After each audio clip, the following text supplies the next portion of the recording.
সুইডেনে প্রাথমিক চিকিৎসা থেকে শুরু করে জরুরি সেবা সহ প্রতিটি ধাপে আছে সুসংগঠিত এবং প্রযুক্তির সমন্বয়। সাধারণত চিকিৎসার জন্য প্রত্যেক নাগরিক নিজেদের অঞ্চলে স্থানীয় চিকিৎসা কেন্দ্রে নিবন্ধন করেন। চিকিৎসা নিতে ফোনে বা অনলাইনে একজন নার্সের সঙ্গে যোগাযোগ করা হয়। তিনি রোগের ধরন দেখে ডাক্তারের সঙ্গে যোগাযোগ করেন।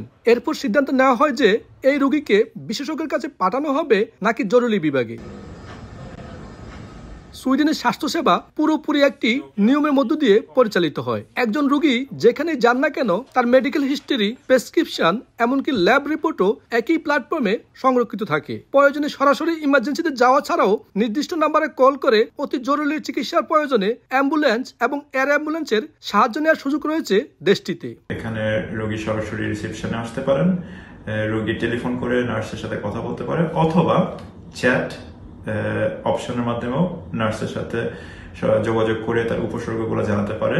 এআই যেখানে রোগী তার উপসর্গগুলো যখন লিখবে ইন্টারনেটে তখন এআই এর মাধ্যমে সেই উপসর্গগুলো যাচাই বাছাই করে কত দ্রুত রোগীকে বেস্ট সেবাটা দেওয়া যায় সেটাও রোগীর সাথে সাথে হাতে পেয়ে যায়। সুইডেনের মতো করে বাংলাদেশেও যদি রোগীর মেডিকেল হিস্টরি, প্রেসক্রিপশন ও ল্যাব রিপোর্ট একটি ডিজিটাল সিস্টেমে রাখা যায় তবে ভুল চিকিৎসা শূন্যের কোঠায় নামিয়ে আনা সম্ভব হবে বলছেন সুইডেনের চিকিৎসা কেন্দ্রের এই পরিচালক। বাংলাদেশে এখন সব হাসপাতালে এবং সরকারি বেসরকারি সব হাসপাতালে এই জার্নাল সিস্টেম আছে, বাট এটা যদি এমন ভাবে তৈরি করা হয় যে সরকারি হাসপাতাল থেকে বেসরকারি হাসপাতাল জার্নাল সিস্টেমে ঢোকা যাবে বা বেসরকারি থেকে সরকারি হাসপাতাল জার্নাল সিস্টেমে ঢোকা যাবে, ইন্টারনেটের মাধ্যমে সার্ভারের মাধ্যমে দুইটা সব জার্নাল সিস্টেমকে একটা প্ল্যাটফর্মের আন্ডারে নিয়ে আসা যায় তাহলে সবার জন্য খুবই ভালো হবে, রোগীদের জন্য খুবই সুবিধা হবে। সুইডেনের স্বাস্থ্য খাতে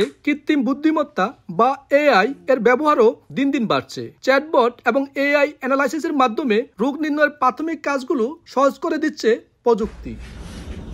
শফিউল আলম, সময় সংবাদ, সুইডেন।